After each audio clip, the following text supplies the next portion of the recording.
and thank you all for allowing me to speak to you today. I want to talk about security, critical infrastructure, and community. For those that don't know Ericsson, we create telecommunication infrastructure. Everything from the radio that sits on top of the cell tower to the base station at the bottom of the tower, and pretty much all of the gear that actually feeds your mobile phones into the rest of the network. Ericsson Software Technology is the specific group within Ericsson that focuses on upstream open source development.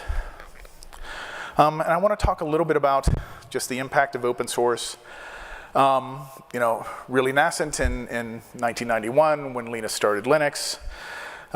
We've heard Frank Nagel talk about the economic impact yesterday. Jim's talked about the various industries that have been impacted by open source as foundational software. Now, this is kind of a timeline of its impact. I call out 2022 and Log4Shell because I really feel like one of the side effects of that was everybody in the world recognizing how important and how ubiquitous open source is, because Log4Shell was all over the place. So much so that regulators in 2024 in the European Union put into law the Cyber Resilience Act. It actually now goes into effect in 2027. And that focuses on all commercial providers making sure that the vulnerabilities are out of their software, and that includes open source. One of the stats that Frank mentioned was 97% of companies use open source. Another stat that's often in that same report is that when you look at any given commercial application, particularly if you're talking about something container-based and or running on Linux, more than 85% of the lines of code in that commercial product are actually open source. And that stands true within the telco industry as well. But over the last several years, we've had significant critical infrastructure attacks by state actors, well-funded, well-educated, on our various critical infrastructure across the globe. And that includes telecom, energy, healthcare, as well as financial services. Obviously, Ericsson and our customers care about telco.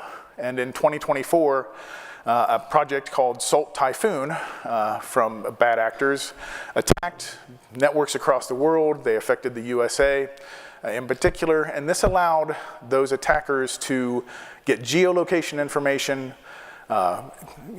access to voice calls, as well as SMS messages for high-ranking national figures as well as industry figures. Right, so this made the telco industry very focused on security. I'll mention that none of those breaches were influenced by any open source software, but still, because open source is so much of the foundation of everything we do, container-based, everything we do running on Linux, it's a core piece of the software that we need to protect. So this is an area where Ericsson has been focused.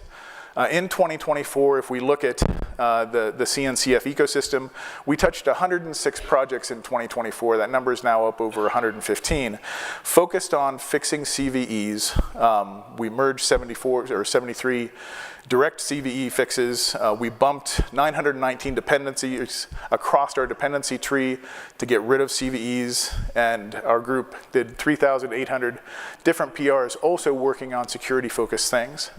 This is just to say that this is something that we really care about. We're showing up to actually do something about it, and we're always looking for collaborators. We've got a variety of things that we're also focused on for zero trust to improve this ecosystem: encrypted interfaces, secure defaults, encrypted storage, and secure boot and sign containers. Those are important to us. Again, come to our booth. We'd like to collaborate. If anybody of like mind is interested in that, we're working on things in the Open Source Software Foundation or Open Source Security Foundation as well. So come talk to us about that.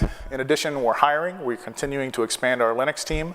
So if you're interested in security in Linux or CI/CD, Yocto, please come talk to us at the booth. And with that, thank you very much.